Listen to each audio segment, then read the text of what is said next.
Guatemala recibió 50.000 dosis de la vacuna rusa Sputnik V. Autoridades destacan que es una vacuna segura y efectiva. Según la Organización Internacional de la Migración, casi 2.000 personas fueron obligadas a desplazarse tras el paso de las tormentas ETA e Iota. La vicepresidenta de Estados Unidos, Kamala Harris, vendrá este 7 de junio a Guatemala. La migración será el tema principal de la agenda. Migración presentó cifras sobre la cantidad de vuelos con deportados procedentes de México en los últimos días. El Ministerio de Gobernación presentó una reforma al acuerdo gubernativo que estableció la creación de la Comisión Presidencial contra la Corrupción. Iniciativa de ley busca reformas para mejorar el acceso a la información actualizada de leyes y sus reformas.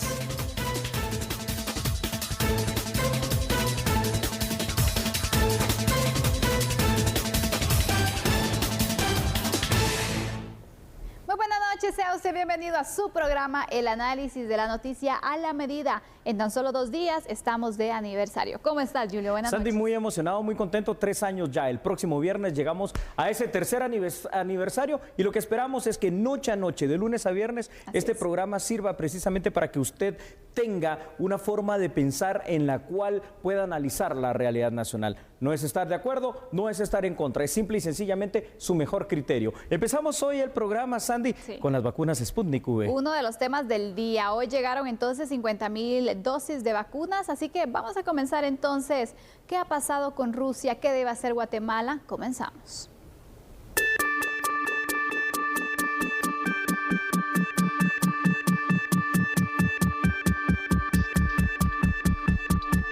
Según el ministro de Relaciones Exteriores, todas las acciones de negociación y firma de contrato para adquirir 16 millones de vacunas Sputnik V entre el Estado de Guatemala y el Fondo de Inversión de Desarrollo de Rusia se han realizado mediante los procesos que indica la ley. El canciller afirmó que el 4 de agosto de 2020 se hizo llegar al Ministerio de Asuntos Exteriores de la Federación Rusa la manifestación de interés por parte del Estado guatemalteco, solicitando que se tomara a Guatemala como prioridad para la distribución de la vacuna que se desarrollaba en Rusia. El 15 de septiembre de 2020 se obtuvo la respuesta por parte del gobierno ruso a través de su embajada, informando sobre la disposición del Fondo Ruso de Inversión Directa para cooperar con Guatemala. El 4 de febrero de 2021 se firmó un acuerdo de confidencialidad entre el Ministerio de Salud de Guatemala y el Fondo Ruso de Inversión en Desarrollo. El 22 de febrero, el Ministerio de Salud informa a Rusia sobre la autorización de poder utilizar la vacuna Sputnik V en Guatemala. Posteriormente se organizó una videoconferencia entre las partes interesadas en donde se conversó sobre las posibles fechas y el volumen de entrega del primer lote de vacunas en Guatemala. En esa oportunidad, el Ministerio de Salud Pública y Asistencia Social consultó cuál sería el proceso administrativo para realizar el pago, a lo que el Fondo Ruso de Inversión respondió que al recibir el pago del 50% del anticipo, programaría dentro de los siguientes días posteriores el primer envío. El martes 30 de marzo, el Fondo Ruso de Inversión y Desarrollo trasladó al Ministerio de Salud Pública y Asistencia Social, copiando a la Embajada de Guatemala en Rusia, el acuerdo de suministro firmado por la subsidiaria de la parte rusa denominada Limited Liability Company Human Vaccine y el Ministerio de Salud Pública y Asistencia Social. El 6 de abril, la Embajada de Guatemala en Rusia notificó que el Ministerio de Salud Pública había realizado un depósito del 50% del valor total de los 16 millones de dosis que se adquirieron, por lo que requería el recibo de dicha cantidad para el registro contable, el cual ascendía a $79.600.000. En ese momento, la fecha de entrega de las vacunas era incierta y fue necesaria la intervención del presidente de la República, Alejandro Yamatei, para que el proceso de entrega pudiera agilizarse. Con fecha 29 de abril de 2021 se envió la comunicación del doctor Alejandro Yamatei Falla, presidente de la República de Guatemala, dirigida al señor Vladimir Putin, presidente de la Federación Rusa, expresando su preocupación por los atrasos de la entrega de los lotes de la vacuna. Esta comunicación se hizo llegar por medio de nuestra embajada en Rusia y la embajada de Rusia en Guatemala. El día martes 4 de mayo se recibió la guía aérea donde se informa sobre el arribo del primer envío de vacunas que llegaron el día de hoy. Esta información es importante para poder aclarar cuál es el proceso y por qué cada entidad figuró dentro de la transacción. El tema de las vacunas es un tema realmente bien complicado, Sandy, porque vemos que nadie está cumpliendo en el tema de las vacunas y porque vemos que es cierto, hoy llegó la primera dosis, la primera tanda de dosis de vacunas rusas, pero también tenemos que analizar cuáles son los compromisos reales que tiene Rusia, no solo con Guatemala, sino que con el resto de países, porque de ahí parte esta situación. Sí, Julio, la verdad es de que, mira, ha ido muy lento el proceso de las dosis rusas de la Sputnik V, sí. Porque recordemos, de 16 millones a 50,000 dosis que fueron las que enviaron hoy, es muy poco, y por eso es de que también el proceso de vacunación nacional ha ido muy lento, pero porque no se tienen las dosis. Entonces también se necesita darle celeridad a esta situación para que de esta forma entonces se logre un mayor porcentaje de inmunización en nuestro país, pero mientras no se apresuren también en enviar las dosis, va a ser muy complicado, Julio, y especialmente cuando Guatemala cumplió con uno de los requisitos de este mecanismo de la adquisición entonces de las dosis, donde tenían que hacer el desembolso de la mitad de las dosis, es decir, los 8 millones de dosis. Ya se pagó. Para poder enviar, ese era uno de los requisitos. Se cumplió por parte de Guatemala, pero Rusia no es que ha estado también comportándose de la misma forma, no ha cumplido con esos plazos. Algo no se está haciendo bien, no sé si de parte de los rusos, aunque sí ya lo vamos a saber, o de parte de Guatemala como tal. ¿Por qué? Porque, por ejemplo, en El Salvador ya se llegó a 1 millón y más personas de inmunizaciones en el tema del COVID-19. Entonces, parece ser que aquí en Guatemala esta situación del compromiso de los proveedores de las vacunas como que nos están literalmente ninguneando. Si tú pagas el 50% de las dosis que en este caso corresponde a 8 millones de dosis, ese 50% es una gran cantidad de millones de quetzales. Y que te vengan 50,000 es una situación que más que da risa, da cólera, da pena el hecho de que a Guatemala se le esté viendo de esa manera. Si Guatemala debe presionar, es que ya tiene que estar presionando, ya tiene que estar exigiendo, porque por lo visto, te repito, para los proveedores de vacunas parece ser Guatemala una de las últimas prioridades. Exactamente, parece sí, Julio, porque en otros países se ha dado diferente la situación, es decir, se ha tenido pues mayor celeridad en proporcionar estas dosis y nos preguntamos, ¿de qué depende? Veamos algunas cosas, porque claro, aquí el análisis debe ser bastante profundo en esta situación. Vamos a ver datos para que usted por favor los pueda tener ahí en casa y analizar con nosotros. En primer lugar, el Estado de Guatemala debe presionar a sus contrapartes, a quienes ha encargado o ya ha pagado parte de las dosis correspondientes de las vacunas en contra del COVID-19, sin duda, y debe hacerlo de una manera enérgica. Aquí Sandy debe incluirse a la misma OMS, porque hablamos en primer lugar del mecanismo COVAX, que por lo menos para el caso de Guatemala no ha servido absolutamente para nada, y también directamente al proveedor de Rusia de las vacunas Sputnik V. De hecho, hoy ha trascendido que el gobierno de Guatemala, a través de la embajada de Rusia en nuestro país y en una comunicación del presidente guatemalteco al Kremlin directamente, pues envió un requerimiento al presidente Putin para que esto pueda ser más rápido. Técnicamente, ahora hay que ver esta otra parte, Sandy. Se puede decir que Rusia, tal cual otros proveedores, mantienen una producción en este momento aún limitada de dosis de vacuna con relación a la demanda. Y en esa limitada producción, imagínate, aquí vamos a develar algunos datos que son importantes. Me gustaría verle a usted en cuanto a lo que vamos a decir. Rusia para Latinoamérica le está proveyendo gran cantidad de vacunas, pero ¿sabes a quién? Primero a Argentina, después a México, a Bolivia, y está también proveyendo gran cantidad de vacunas a los países de los Balcanes que antes pertenecían a la Unión de Repúblicas Socialistas Soviéticas, es decir, por ejemplo, a Ucrania, Eslovenia, todos estos países. Quiere decir que Rusia ha marcado, Sandy, precisamente cuáles son sus prioridades. Y Guatemala evidentemente no está en esta prioridad. Entonces, si no estamos en esta prioridad, ¿por qué sí fue prioritario que pagáramos el adelanto de la mitad? Y no es prioritario que vengan las vacunas. Y mira, aquí hablemos la situación como es.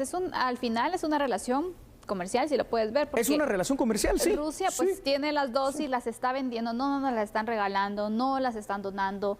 En realidad no es que nos hagan el favor de darnos estas dosis porque se compraron. Sí. Al igual que otros países también lo hicieron y también les pusieron entonces estos requisitos de adelantar un pago cuando sabemos que a veces cuesta por el tema de los procesos poder realizar esto, pero cada país hizo su esfuerzo y que ellos estén priorizando unos más que otros, creo que no es justo, ¿no?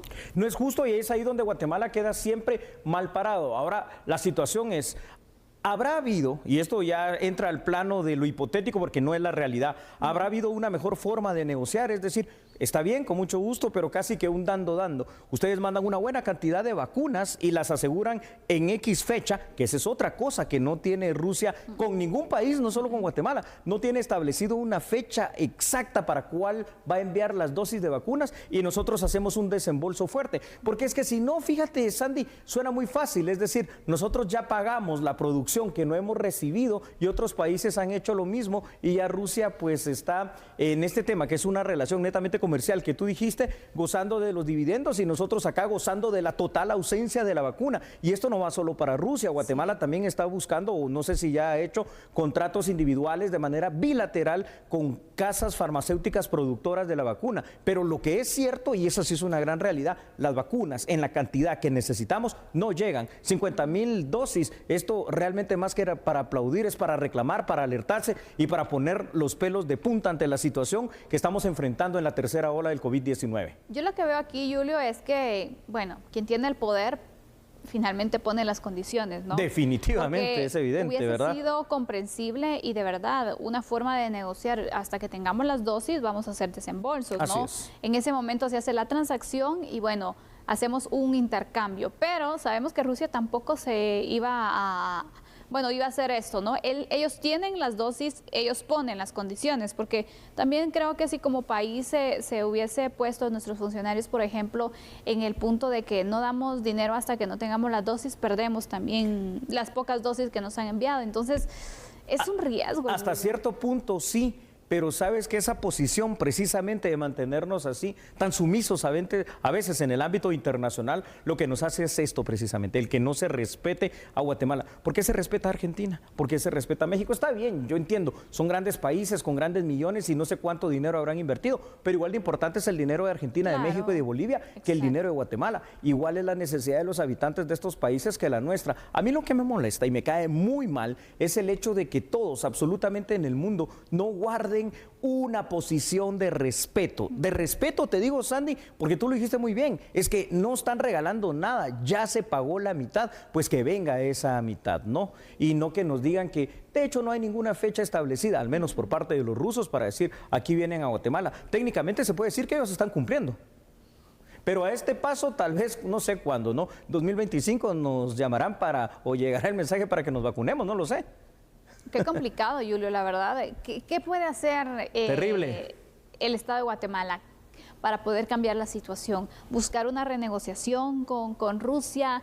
¿Qué hacer para que se pueda agilizar este procedimiento, Julio, que ha sido demasiado lento? Es que las donaciones de vacunas incluso han venido más rápido que la misma compra y eso de verdad hace preocuparse mucho. Se necesita definitivamente una presión diplomática fuerte, ¿no? En este caso. No sé, no tengo idea, no tengo un precedente de algún presidente guatemalteco que haya hablado directamente con Vladimir Putin. Imagino que siendo uno de los 3 líderes más poderosos del mundo, eso ha de ser muy difícil hasta por la distancia. Pero recordemos cómo está la Federación Rusa. Putin está como el jefe del Estado y hay un presidente específicamente. Ahí podríamos hacer esa incidencia diplomática. ¿Te parece si vamos con más datos? Así es, ampliemos. Bueno, entonces ahí los va a ver usted en pantalla y en este caso, asimismo es importante, Sandy, observar que en el caso concreto de la vacuna Sputnik V rusa, hay muchos países en el mundo que también han comprado la futura producción, imagínate tú. En el caso de Latinoamérica ya lo dijimos, Argentina, México y Bolivia son países evidentemente bastante influyentes en el plano internacional y tienen más peso que Guatemala, hay que decirlo así, porque es lo que estamos viendo, lamentablemente, aunque no lo entendamos.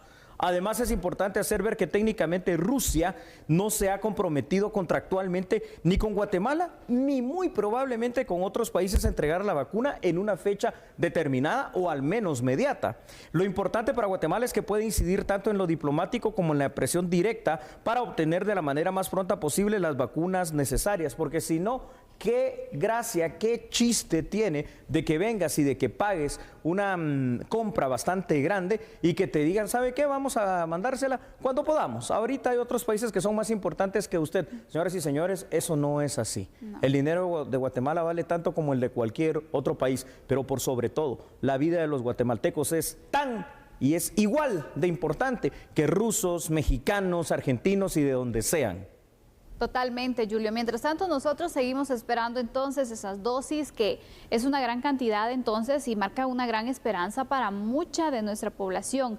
Son entonces, imagínate, tantas dosis que se puedan tener para 8 millones de personas. Correcto. Al final, administrando estas 2 dosis, pero la duda es esta, ¿cuándo? ¿Cuándo va a ser el día en el que van a agilizar con el envío de las dosis y finalmente entonces se puede ir aumentando ese porcentaje de vacunación que hasta el momento estamos, pero verde, Julio? Sí, porque con esta situación que vemos de lo que nos mandó Rusia, y con esto concluyo, de 50,000 dosis, mucho cacique para tan poco pueblo, es decir, demasiadas, de muy pocas las vacunas para lo que se puede hacer en Guatemala. Pero bueno, ahí está, una posición dramática, terrible, que tenemos que analizar y que usted en casa, como siempre lo decimos, Sandy, seguramente tendrá su mejor opinión al respecto. Así es. Vamos a hacer una pausa en este momento, pero regresando hablaremos de una situación también preocupante, la migración. Claro que sí. ETA y IOTA pues siguen ahí dando de qué hablar. No cambie, por favor, porque nosotros somos... Verapaz tuvieron que huir de sus hogares debido al impacto que provocaron las tormentas ETA e IOTA. Sin embargo, continúan desplazadas debido a que lo perdieron todo. Así lo resalta un informe de OIM.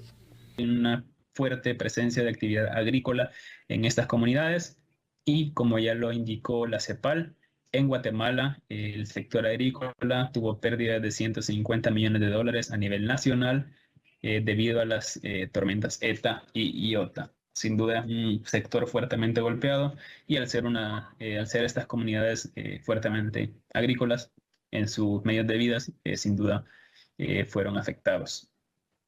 También hay una brecha de género importante a resaltar en el tema de tasa de ocupación. Y aquí también hacer un llamado importante a la seguridad alimentaria de esta población, dado que vemos que en la temporada de tormentas una proporción importante de familias y hogares tuvieron que reducir el consumo de alimentos para afrontar la pérdida de ingresos. El informe señala que el 81% de los hombres y el 56% de las mujeres dependen de la agricultura en dichos departamentos. Esto ha originado que en el 15% de los hogares algún miembro de la familia haya tomado la decisión de emigrar en búsqueda de mejores condiciones de vida. La OIM hizo un llamado para que se impulsen procesos de recuperación y atención a estas familias. Esta es una situación impresionante, Sandy, televidentes, y le voy a explicar por qué. Yo no sé si usted lo ha notado, y seguro que sí ya lo notó. Por favor, ya empezó la temporada de lluvia. Y si ya empezó la temporada de lluvia, la pregunta es, Sandy, entonces, ¿qué es lo que estamos haciendo? ETA y IOTA nos dejaron una gran lección. Pero, ¿ya estamos preparados para este 2021? ¿Qué piensas tú? Yo creo que no, Julio. Lamentablemente, la prevención no es una de nuestras mayores virtudes o nuestras fortalezas como país. Así es. Porque ETA e IOTA nos ha dejado todavía, te diría, consecuencias en el tema pues económico, construcciones y muchos puntos que afectó muchas familias que todavía no se han podido recuperar. Pero es lamentable que hay muchas más también que todavía están en puntos de riesgo. Sí, así es. Cada vez son más. Se tiene un estimado de 10,000 puntos de riesgo, imagínate, en el país, a desastres, y las lluvias, bueno, es uno de los grandes factores de riesgo que existen en el país. La pregunta es, de ETA para acá, de IOTA para acá, ¿qué se ha hecho en el tema de prevención? pues aparentemente, porque si ponen los huevos y no los cacarean, nada, aparentemente nada, ¿no? Y es que, a ver, esto es dramático, vamos a ver, 2.000 personas afectadas, ya lo dijiste tú, por lo menos con ETA y con IOTA.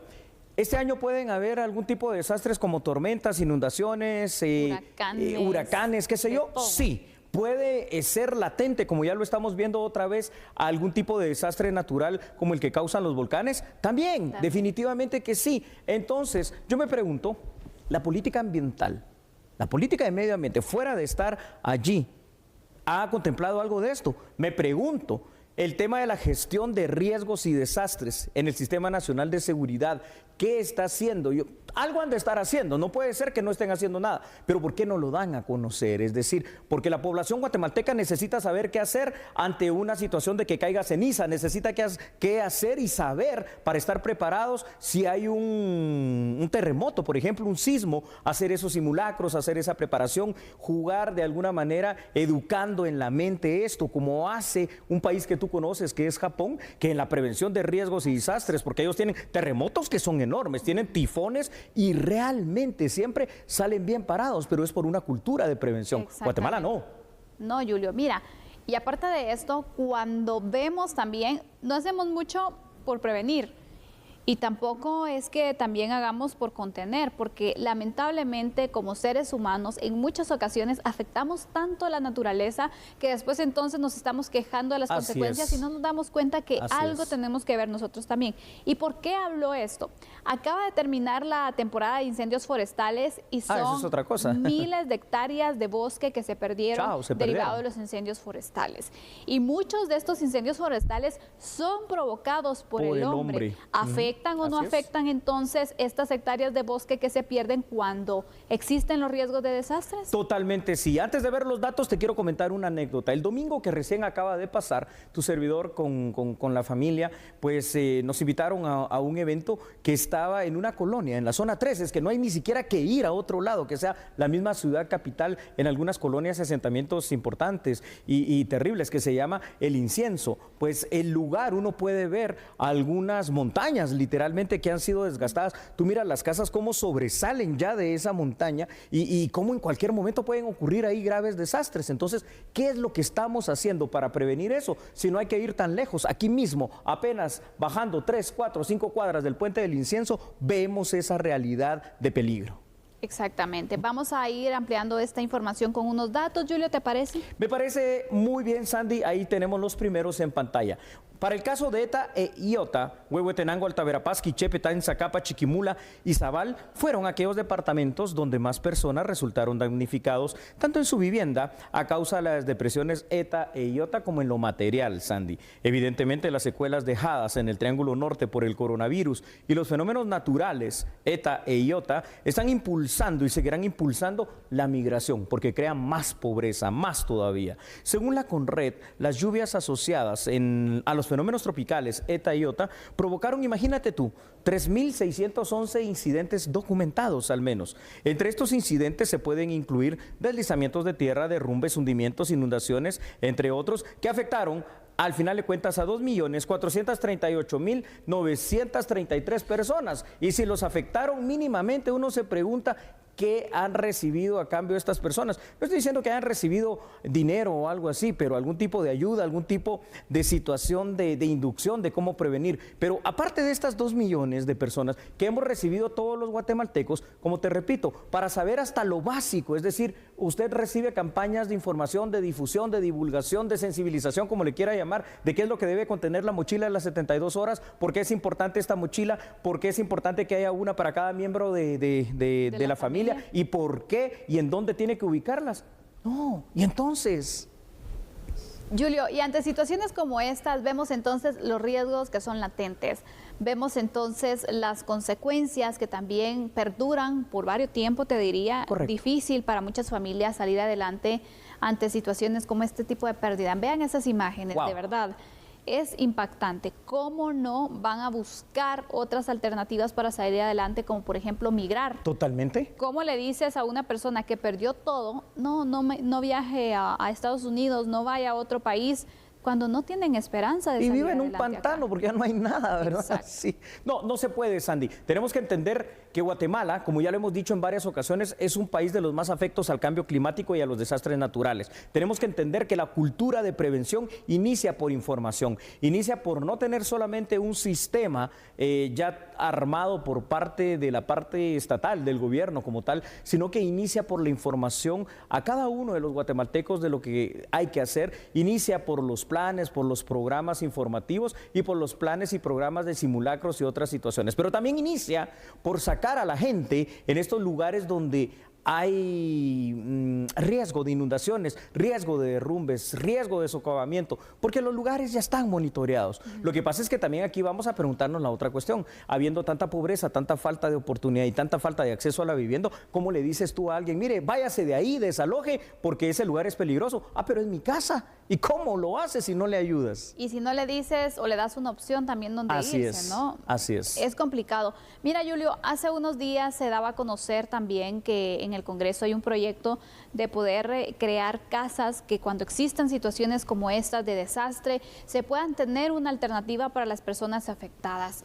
Ojalá que se pueda analizar bien, porque a veces proyectos como estos, bueno, se piensa que se tiene otro fin y cuestiones así, pero si no se analiza, si no se supervisa y si no se le da también un seguimiento, simplemente puede quedar como una idea que pudo haber sido buena, pero no la concretamos a favor de las personas afectadas en situaciones como estas. Es que este tipo de proyectos de ley sí deben de ser una prioridad que discuta el Congreso, pero es que a veces el Congreso de la República también se va, divaga y deriva por otras cosas como las interpelaciones, que está bien, no es parte de su función, pero no llegan a nada en cuestiones sustantivas que sí pueden ser de un aporte vital para la sociedad guatemalteca. Es decir, esas viviendas ya no deberían ser objeto de discusión de una ley o no. Esa ley hay que aprobarla, hay que ponerle los candados, las revisiones y supervisiones contables que tiene que tener, y hay que hacerla una realidad. ¿Por qué? Porque este año, lamentablemente, como todos los años, va a haber alguno o algunos desastres naturales en Guatemala.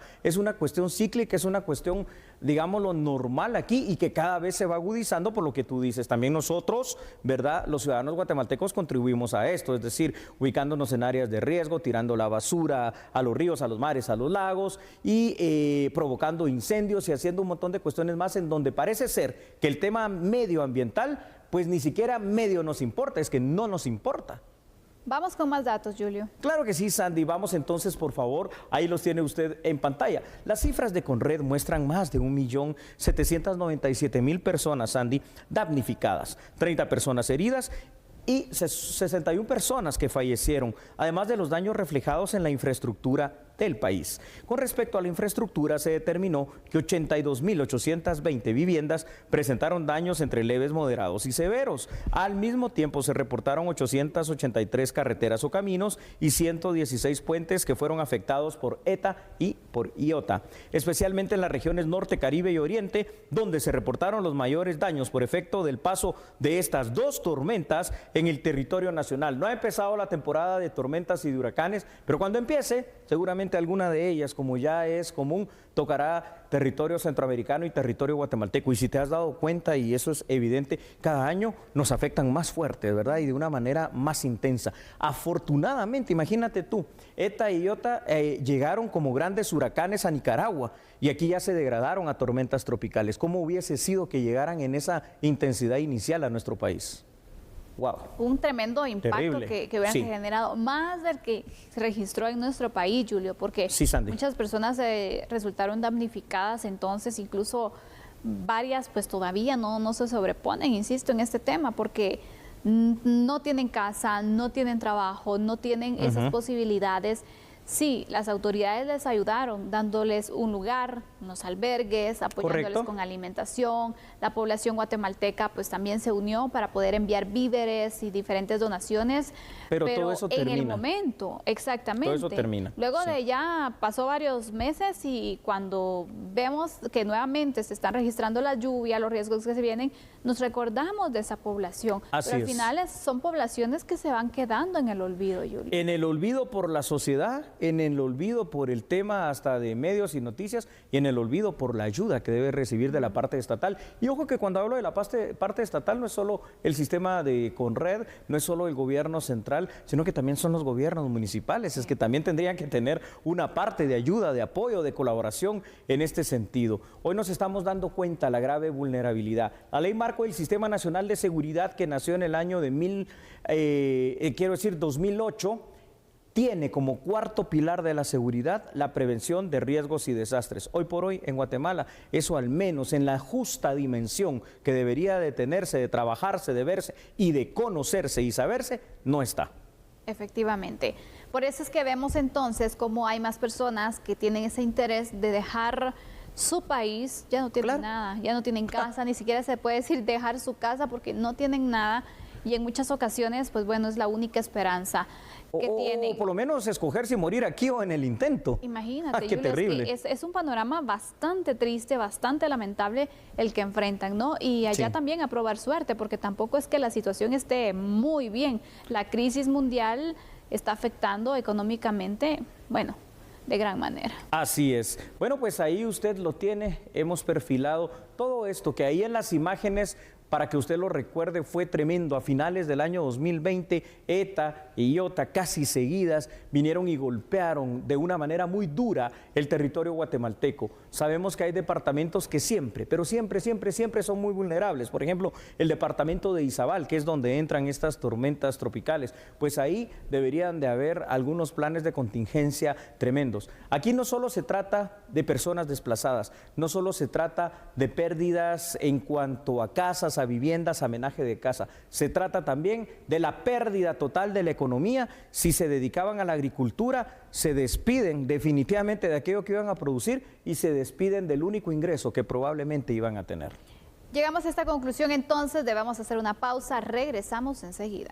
Así es, por favor no cambie. Le pregunto algo, ¿qué relación o qué tipo de relación? La vicepresidenta de Estados Unidos, Kamala Harris, aseguró que el próximo 7 y 8 de junio visitará el país con motivo del aumento del flujo migratorio hacia Estados Unidos. Este será el primer viaje internacional como vicemandataria, luego de que el presidente de los Estados Unidos, Joe Biden, la encomendara para atender el tema migratorio. Actualmente el plan es que vaya a México y Guatemala el 7 y 8 de junio, declaró Kamala Harris, además de mencionar que esperaba con ansias el viaje que se produce después de varias reuniones de trabajo con los mandatarios de ambos países.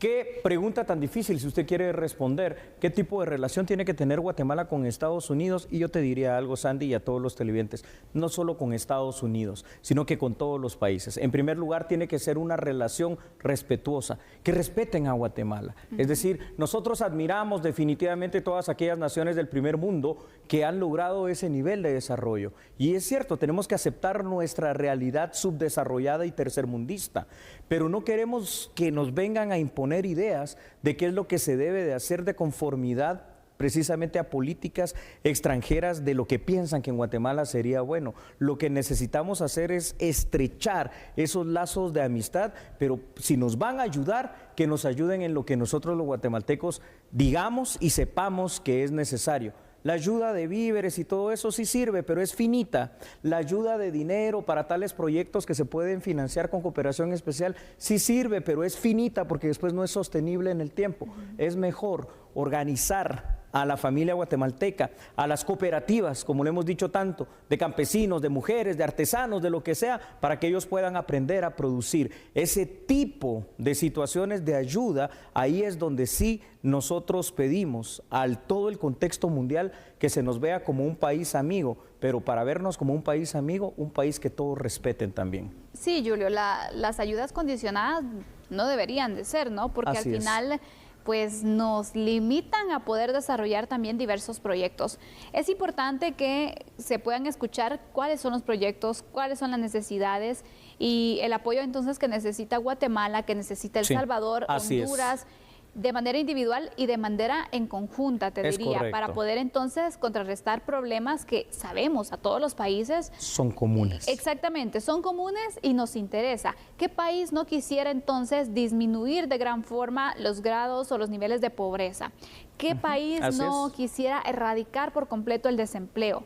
yo creo que todos, ¿no? Entonces sabemos que está ahí pues esa iniciativa, pero es oportuno también tener estos encuentros, sí, pero sobre todo ir respetando entonces las agendas nacionales. Así es. Vamos con unos primeros datos para dar contexto a este tema. Producción ahí los ha puesto para usted. Es importante, Sandy, el mantener una relación cordial en todo sentido, en general con todas las naciones posibles en el contexto internacional, por nuestra posición y los aspectos lógicos, ¿no? Lo geopolítico y lo geoestratégico. Es innegable que esta relación debe ser siempre pues buena con Estados Unidos de América. No vamos a ser enemigos de ellos ni de nadie, ¿no?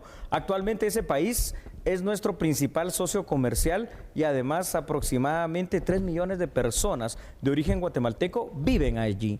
Parte de la economía guatemalteca, aunque sea incorrecto que se incluya en el Producto Interno Bruto, se sostiene precisamente, Sandy, por aquellas situaciones de que son las remesas. Entonces, nuestra relación, de verdad, con Estados Unidos tiene que ser bien distinta. Yo quiero decirle algo a Estados Unidos y a cualquier nación amiga que nos quiera ayudar.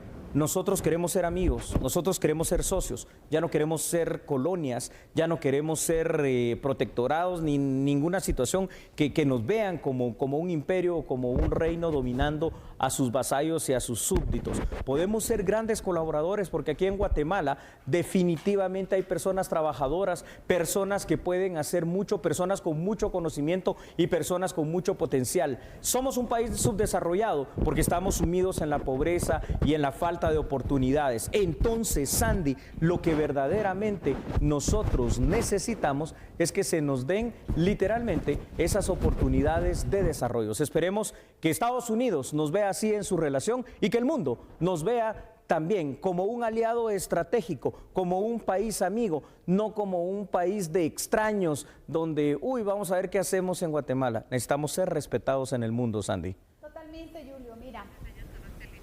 Así es, Sandy. Así es, Julio. Realmente como país tenemos muchos proyectos que poder ejecutar. Necesitamos de esta forma entonces también tener esos aliados estratégicos que puedan facilitarnos ejecutar los mismos.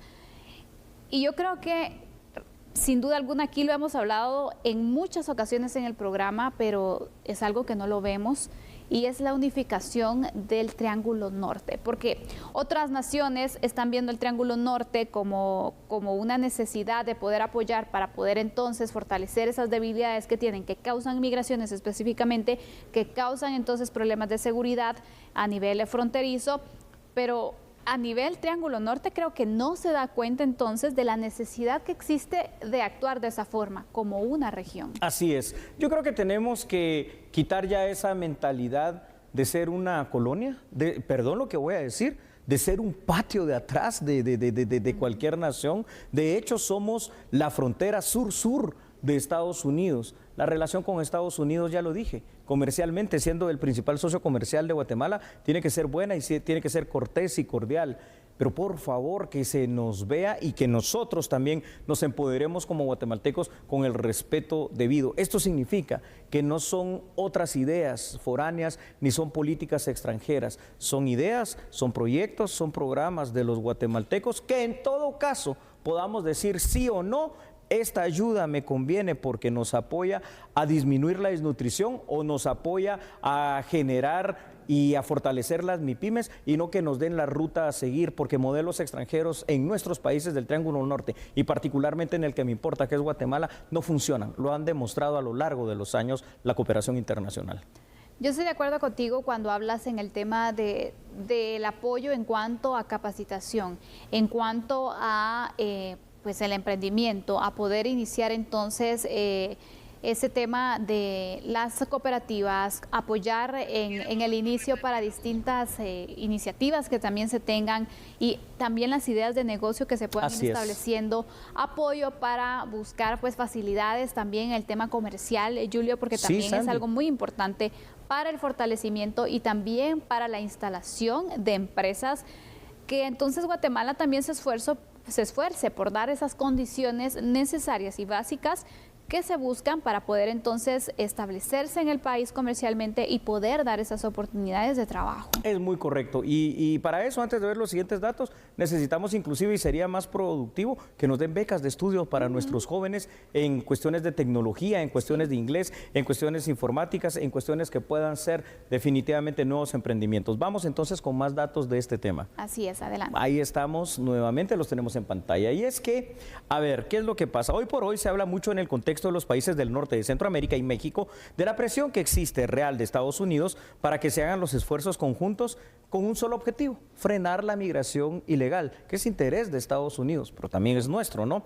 El próximo mes de junio, México y Guatemala serán visitados por Kamala Harris y van a desarrollar una agenda conjunta, en teoría de cooperación, pero más bien puede ser de imposición de ideas, de planes, de estrategias. Quizá en ese punto la cooperación que Estados Unidos u otros países puedan brindarnos debería ser orientado a proyectos sostenibles por los propios guatemaltecos en el tiempo. Por donde lo veamos comercialmente, sociológicamente y en el factor económico, Guatemala y Estados Unidos son socios y tienen una relación que debe ser buena por su cercanía, pero que empecemos realmente también nosotros a poner ciertas condiciones, y cuando una ayuda de verdad no sea de provecho para combatir los problemas estructurales de la sociedad guatemalteca, pues tal vez vale mejor la pena no recibirla, porque son impuestos de ciudadanos de otros países que se van a perder de 1 o 2 años después de ayuda y que van a quedar allí en eso que es nada. Mejor proyectos que nos enseñen a ser nosotros los emprendedores.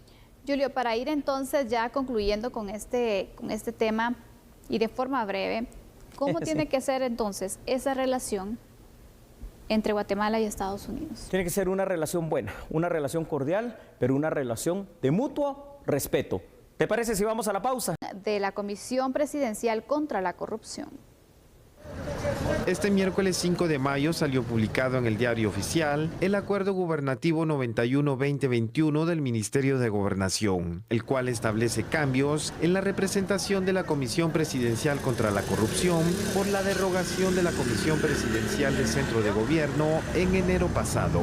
El artículo 3, referente a la integración, queda establecido de la siguiente manera: Presidente de la República, Ministerio de Gobernación, Ministerio de Finanzas Públicas, Procurador General de la Nación y el Secretario General de la Presidencia. La Comisión Presidencial contra la Corrupción fue creada mediante acuerdo gubernativo de fecha 20 de enero de 2020 y tendrá una vigencia de 4 años.